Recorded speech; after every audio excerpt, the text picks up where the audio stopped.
Of course, we $3,000 for the turkey shoot. Did you see that, Mr. I'm McKay? happy with that. Okay. And we invite you to come up and help us Saturday clean up. This Saturday? All right. Get ready. The one thing that I wanted to point out, on here we have approval of the Thrasher Engineering request for a right-of-way for the water line extension project for alcohol. We have that on there. I think you've seen that. I don't know if you received an email. We got an email from the chairman of Lincoln Public Service District. Did you all get that email? Yes. And you don't care if I read that? Okay. It says, our engineering firm, Thrasher Engineering, has informed us for some time that they have been unable to secure an easement from the Lincoln County Commission involved in the proposed Alcohol Woodville Water Project. According to Jonathan Carpenter and Danielle Nelson, attempts to get this easement signed have been unsuccessful. On the assumption that you remain committed to the Alcohol Woodville project, I would ask that you consider addressing this matter as quickly as possible. As you are aware, all easements will need to be in place to bring this project to fruition. Just want to give you all a heads up. We received the request from Thrasher Engineer on July 29th, last week. Yeah. Okay? I was gonna say, I don't ever remember, this is for like an eminent domain type thing as far as, right of ways, so they go ahead and put the, This is the issue of, give them a right of way. yeah, so. And, I mean, it was brought to our attention to my attention, it was sent to me by email. I forwarded it to Mary immediately that day and saying, we need to get this on the agenda. We couldn't get it on the agenda for the August the 1st meeting, but we got it on this meeting. I mean, it's about as quick as we could do it. Well, what properties are we talking about that they need? It's actually find a right-of-way document for a water line extension project in Alcohol, Lincoln County in order for us to move forward. It's the property district tax map and parcel Jefferson 512, 23.4. The deed book page and length of line are indicated on the attached form. It's in the Jefferson area. I didn't know, I guess, trying to figure out what do we own there, that we had to have an easement across. Well, obviously, I mean, We'd have to look from, at that tax map and we could find it. from their records that we do own that. Yeah, 'cause I don't know any reason we would, if asked, I don't know any reason we wouldn't say, okay. I mean, I Yeah. don't, I will move to authorize the easement. Well, I think we would, yeah, well, I think we, I'd like to have somebody look at it and see exactly what they're talking about. Well, I think, we'll go ahead and prove it and then let somebody in the office over assessors help out, look at it, find it in the books somewhere. Yeah, I was kind of taken aback when it said Jefferson. I Yeah, was thinking to myself, well, I don't, of course I moved. I didn't know if you had other stuff over there. But I would like to go ahead, if this is our property, we need to go ahead and authorize this easement. So, yeah, I'll motion that. Second. okay, we have a motion and a second. Any further discussion? All those in favor, please say aye. Aye. With that being unanimous, the motion carries. And that's just if it's your property, that your. Well, I think that property, they were the commission's asking property, us, not yes. something- Right, because if it was someone else's property, then you'd Right. have to go through the condemnation, condemn and things like that, and I think that would have to be handled by the prosecutor. and things Right. like that, so. So confirm that the map parcels are, Yeah. Do you have the email? Me either. Well, you have that, okay. Good deal. okay, is that last easement needed to get that project going? Yeah, it's my understanding. I know there are 8 total, but 8 total, last month.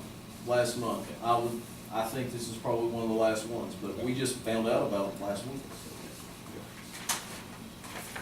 Anyway, moving down the list, if you'll look, it says, right the next one down, it says to amend the contribution policy to allow yearly contributions for Relay to Life and the LCOC Meals on Wheels. I know that we gave to them last year. They also requested contributions this year. In order for us to give to them this year, we would have to amend the contribution policy. So I put that on there, okay? And, we can consider amending it for anything else if we wanted to. If I you was wanted wondering about their request. too. Well, that's what I'm saying. If you all feel like that you all would be willing to amend the policy, then we can actually add the food pantry here. Helping But you Hands. still need the cap. Yeah, the cap's $1,000.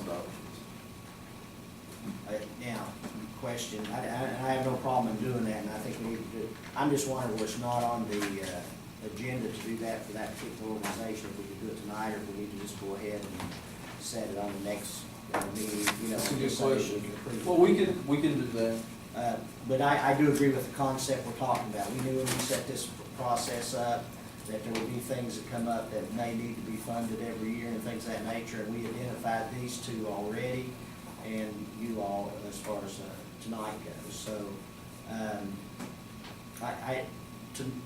it's whatever the commission wants to do, but Well, to I me, it think seems. you're right. we We can- could, we can approve these two, but we should open up next meeting. Yeah, we'll put it Right, on- and what yeah, we'll do is the yeah. next meeting, we'll approve that We'll same. put it on the agenda. Well, because we have to amend our policy to allow us, okay. You can go on down through the list. I think everything else is pretty good. By the way, I wanted to cancel the scheduled meeting that we had with the Lincoln PSD on August 21st. I don't, if you all would choose that you don't want to do that, then, I mean, we can have it, but I was thinking with our action that we took on August 1st, that we would probably, Yeah, probably. our best position. Yeah, it'd be too early. Yeah. Okay, I was looking for the list of people we want to approve the monies for. they're in your packet. That's what I figured. Oh, okay.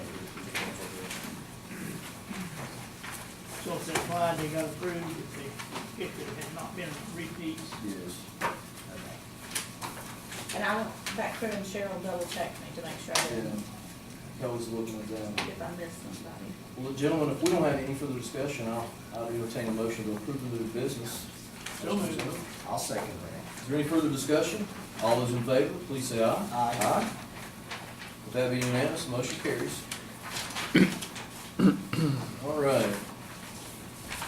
Next, we have Mr. King. I tell you, I have a, what do you call it, good feeling, let's these water projects come through, Zach's come here tonight, three different places in the county, but, it's one of those things that this commission, for the last 15 years, has made it a top priority, and put a lot of money in it.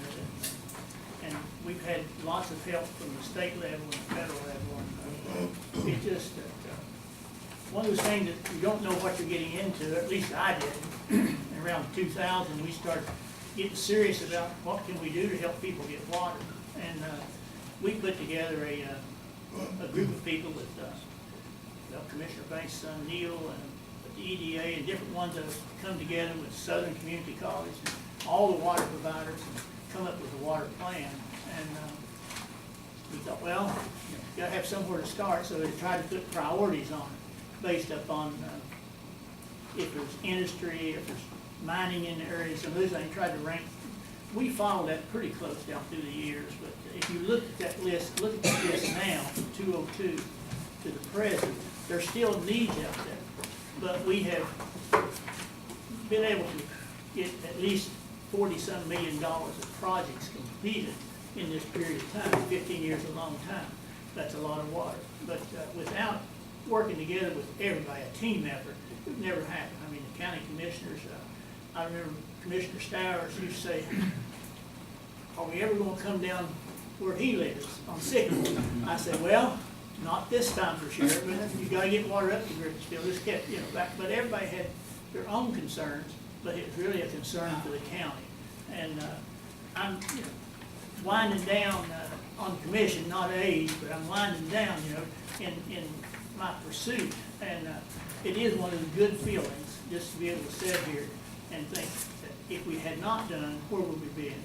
It's just one of those things, and it's just so happy that you be able to know that being able to sit here and do something not for yourself, but for your county people, and that's what I just enjoy being here, and I'll certainly miss it, I'm sure, after 3 or 4 months down the road. But that doesn't mean there won't be other things to work at and do, but this water is just one of those things that when I came on the commission in '97, in a year's time, they were dedicating a water project. Logan was their first project from Logan PSD coming into Lincoln County. Well, of course, I went up there to the opening, had nothing to do with it. But those guys from Logan PSD started telling me, there's a big potential here in the Harts area, because they're coming that way and moving on. And, so we started working, and that got me interested in trying to figure out what can we do. And from there, just one thing led to others, and, Region Two's always been helpful, trying to guide us, but, there's, you know, our political people, the governor and our House of Delegates people, and certainly, our congressmen, all of them have really come forward when we ask them to and give us what they could. And you don't always get what you want, but you gotta ask and be able to say, well, at least I get this one, or I get part of it, or whatever it is. But it's just good to be able to sit here tonight, just know that something good has happened, and I got to be a little piece of that, so, thank you. It's good. Dr. Um, Banks. I want to kind of start out by echoing what Commissioner McCann said. Since 2000 and the formation of the countywide water plan, I think, looking at the projects, once we get the projects completed, we're completed now, we will, if I'm not mistaken, double the potable water available to our citizens. And, I don't know that we could have ever done that without the cooperation of everyone involved. I know we had different funding scenarios for all these different projects. I can remember the 10-mile project, we received the help of being co-chairman of the ARC, Governor Manchin.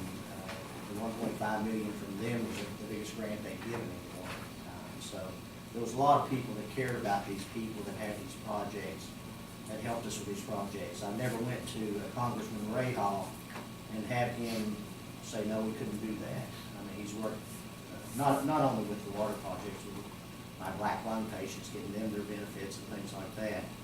So it's really good to know that you have those people that you could actually go to and say, we need millions of dollars for these projects, but then there's no way we can do that. I attended the Hatfield-McCoy Regional Recreation Authority's meeting today, and going up Route 10, you can see the 4 lanes they're building up through there. And, I think Congressman Ray Hall had a significant input into that project also, and it's really going to help that area, I think, as far as development, and also safety, because that road up through there from Logan to Library, to me, I take my life in my hands every time I go up through there.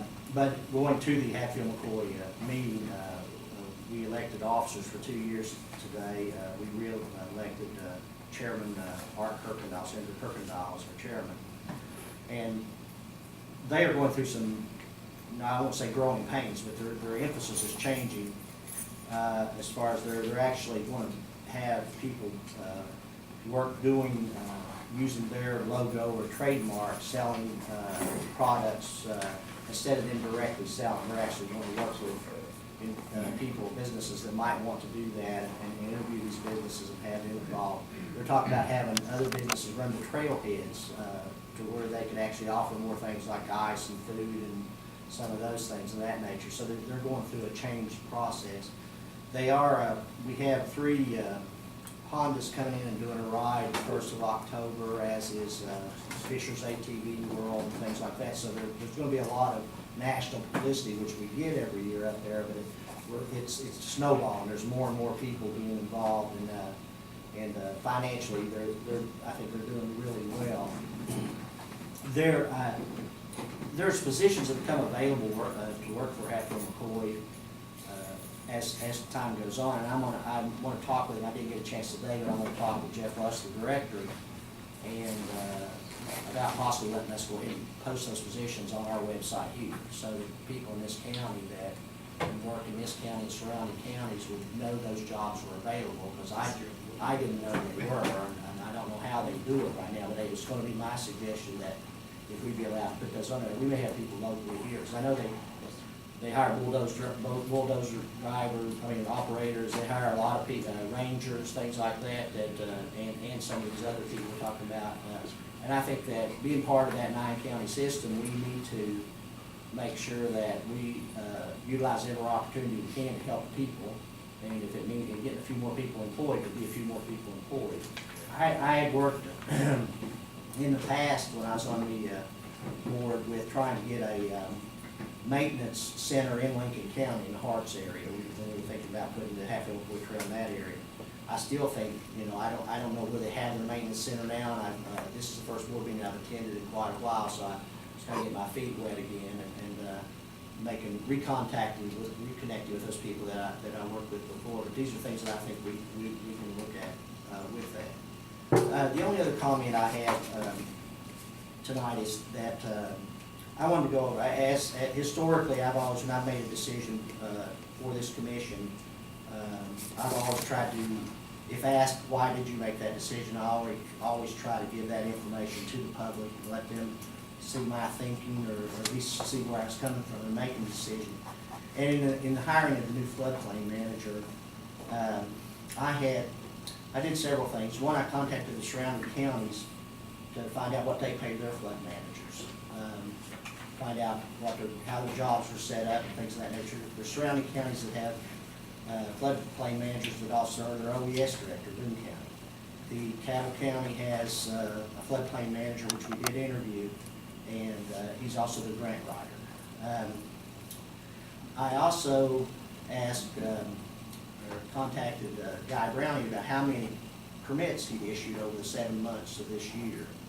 And we're talking, he said 81 permits, so I figured that's 11, 12 a month or something of that nature. And I didn't feel that warranted paying someone $40,000. I did not think that was a good use of the people's money. And the pick that I went with basically saved that amount of money.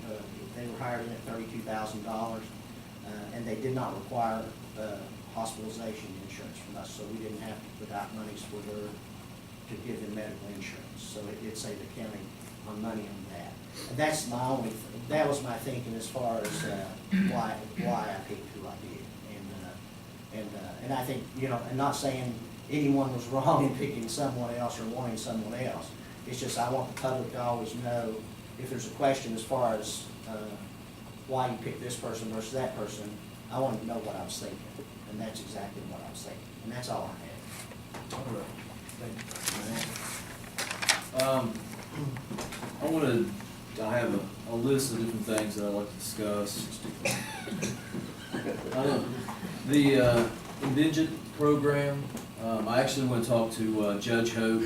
This program basically allows us, instead of sending someone to jail, which is going to cost, it costs the county $48.50 every time someone goes to jail, South Central Regional Jail, for a one-night stay. Anytime they go, we get charged $48.50. This program will actually will allow us to curb our jail costs. So instead of sending someone to prison, okay, for $48.50 a day, we would actually be putting them on home confinement, and which is at $9 a day. That's how much we pay for home confinement. I spoke with Judge Hoke. You know, there's some counties that in the state of West Virginia that basically were a pilot program for this program. I mean, they were pilot counties, and he has contacted his people with the Supreme Court to try to adopt this program in Lincoln County. And just to give you a background on this, our regional jail bill runs about $600,000 a year, okay? And that $600,000 is unfunded by the state. This is an unfunded mandate. That means the legislature says, hey, listen, the counties, you're going to have to pay this. So what we have to do, because of the different things that are going on in the coal market with regulations coming down and people are shutting down, and our coal severance money we're losing that.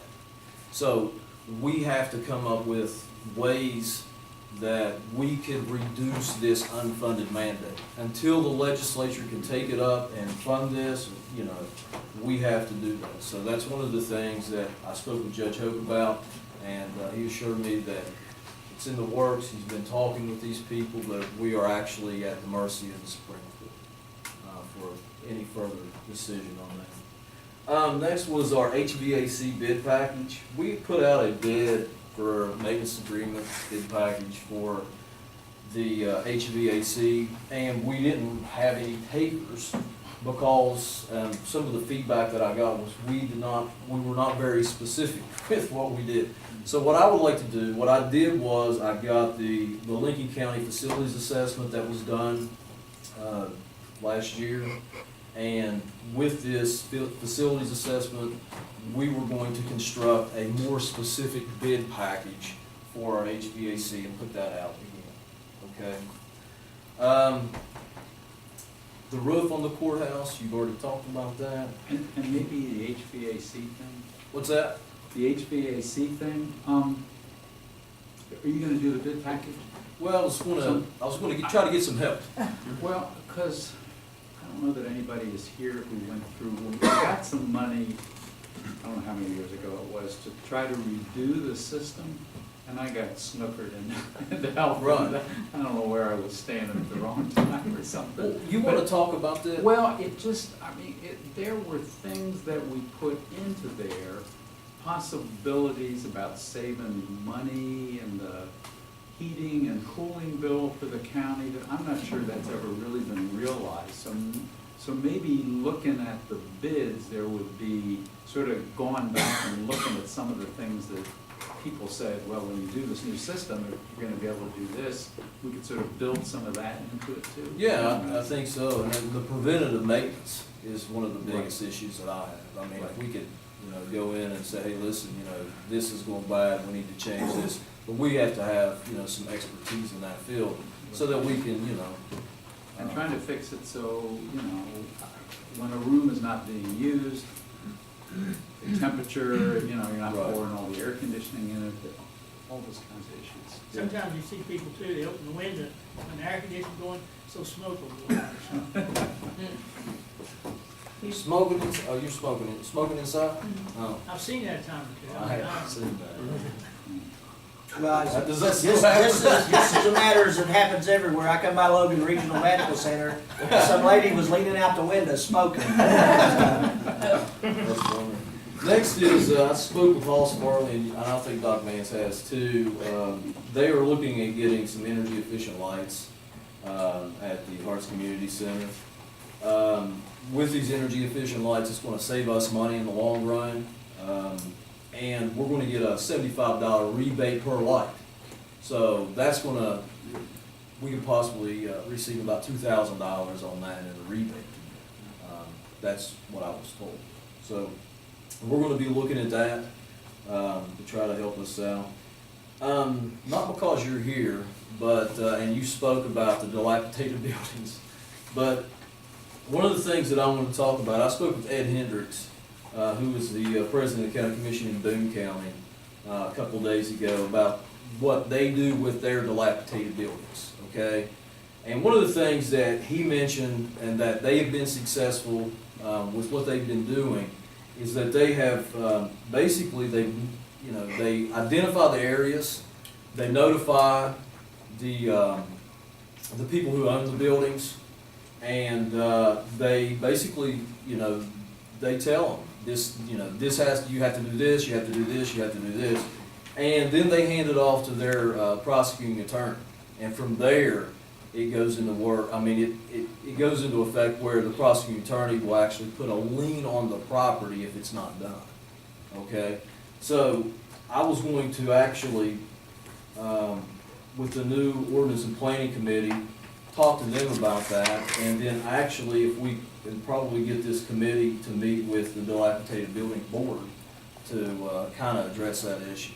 Because that's what we did in the past. I mean, it's been brought before us, and back when Steve was one. Steve was on. Yes, there's a step where it comes before the commission. I was on the board for 5 years. Yeah, yeah.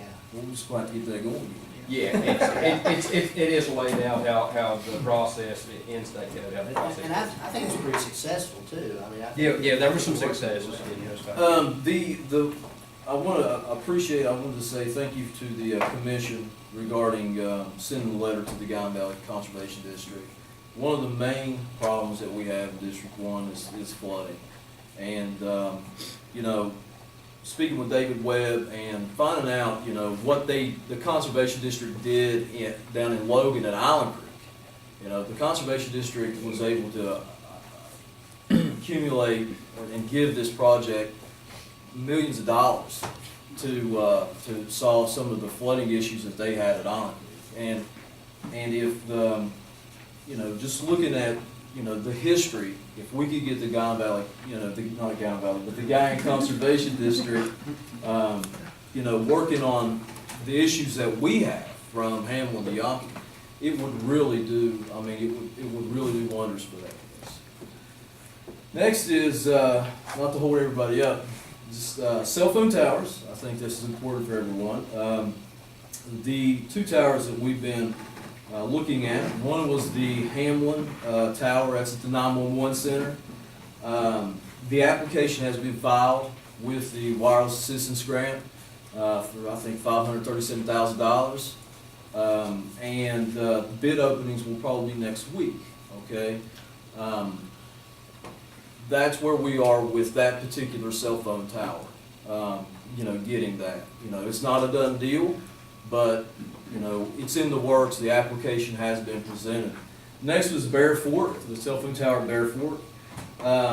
We have to get the engineering study back for the Bear Fort site, and that will give us a path to Hamlin.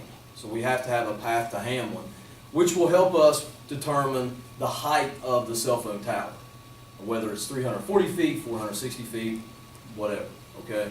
But once we get the engineering study, we will be able to complete the application, and hopefully we'll have that done in the next 2 weeks. Cut down the gas and service. That's for. Yeah. Because there's no service Yeah. from Samarico Mountain to, basically, I don't know, Dee's area. And, well, I guess that's what I call Dee's area, what it was.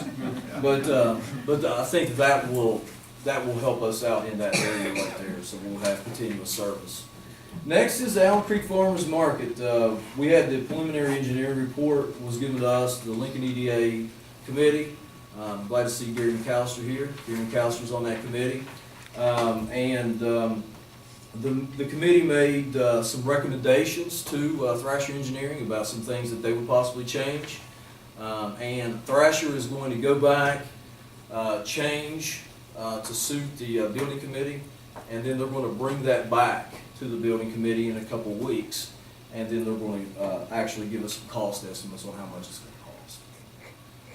So, those are some things I've been doing, and gentlemen, I don't have anything else. Let me start with the thing I was supposed to mention a minute ago. Priestley Ridge, I got a call, got an email really, Priestley Ridge on the road out there.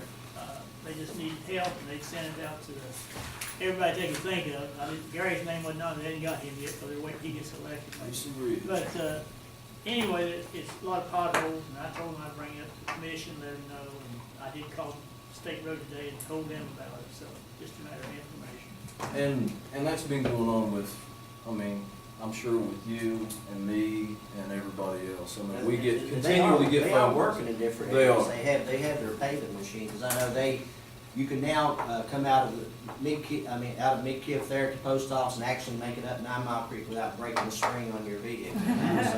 So I know they are working. I also was on the road that goes from Ranger up toward Hamilton's Creek, that little road up through there, it goes up to Big Ugly. They've worked on it too, so they are hitting areas. I saw where they paved over next to, on Sycamore, I think, over there, and things of that nature. Working on.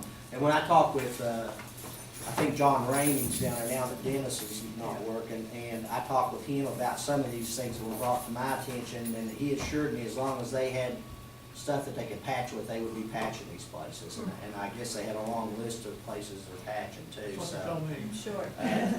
But I feel really good. Mr. Ramey's always been real responsive when I've talked to him and things like that, and I have noticed, mentioning a few places to him, and having gone back a few weeks later, they had been taken care of. So I think that's, as long as we keep them aware that we're aware of these places, I think they'll continue to, as they can, they'll continue to patch that.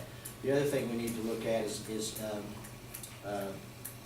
which any of us could do, but we need to contact our representatives to see if we can get more monies for that patching, because we've had such a problem with it and things of that nature, so.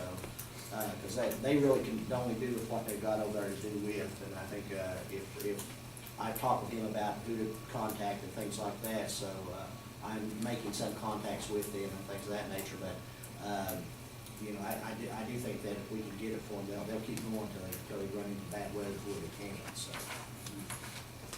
Did Can I- you all get these?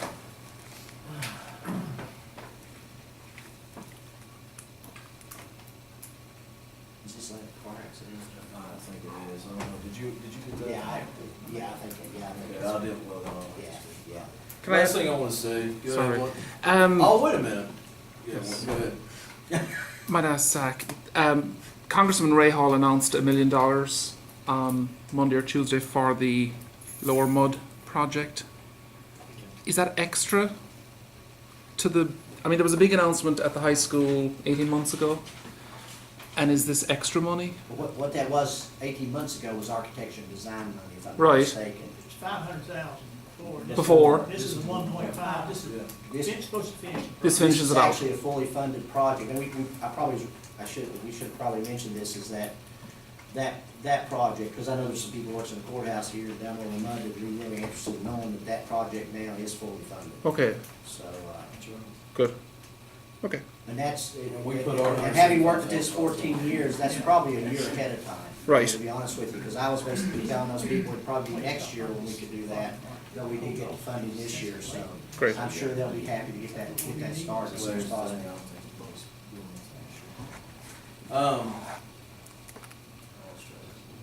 Sorry, my fault. Anyway, one thing that I want to say is, and I know that you mentioned this, the hiring. It was put in the paper that I said we hired the second best applicant. You know, I want to make sure that everyone understands. I mean, I think Rick Helton's going to do a great job. I mean, and I didn't vote against Rick Helton because you know, I thought he was, you know, wasn't going to do a good job for the floodplain. The reason I dissented is because I felt like that we had a guy that was applying from Cabell County, he was a floodplain manager. And, you know, and I was willing to pay him the same thing the guy Browning's making. And if moving the salary to 32,000, you know, I was under the I mean, you know, just give him a chance to refuse, to write a refusal. But I just want to say, you know, that's why there's 3 commissioners and not 1. You know, a lot of times these guys see stuff that I don't, and whenever we make a decision, I don't want it to come across as, you know, if there's somebody that dissents on something, that, you know, there's conflict. There's not. Just to let you all know. We had 3 good applicants. We had 3 very good applicants, and all 3 could do the job. One was doing the job, and Rick Helton can be trained to do the job. But what I want to say is, you know, Rick Helton's a fine, upstanding man, and he will make a good football manager. Ladies and gentlemen, I don't have anything else. I'd like to move to adjourn. I'll say that. All right with me. All right, motion second, all those in favor, say aye. Aye. That's unanimous, we're adjourned.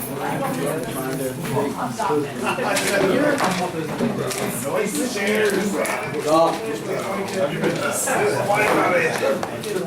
hey, we signed. Next meeting is, August 21st. Yeah. That's what it is.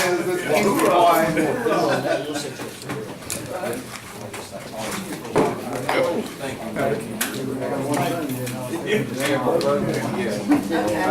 you.